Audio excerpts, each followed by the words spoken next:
Assalamu alaikum. আজকের topics হচ্ছে Bangladesh pharmaceutical sector. Yes, the basic things that I'm gonna start. Bangladesh pharmaceutical সেক্টরটাকে one of the second largest economic sector ধরা হয় after RMG. So কেন এটাকে second largest ধরা হচ্ছে? It's about $6 billion market. Calculate করে নেন বাংলায় what gonna be the value.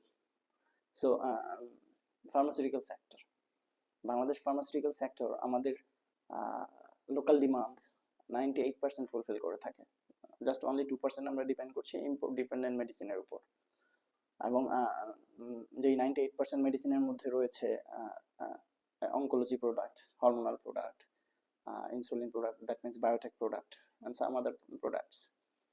And fact is that it's not a fact. I think it's another good thing is that আমরা আমাদের local ডিমান্ডটাকে fulfil করার পরেও আমরা বাংলাদেশ থেকে এক্সপোর্ট করে থাকি more than 160 country, which is nearly 161 or 162, including USA, UK, Australia, African countries, Latin American countries, Asian countries, and in Asia we are the second largest exporter pharmaceuticals, different kind of therapeutic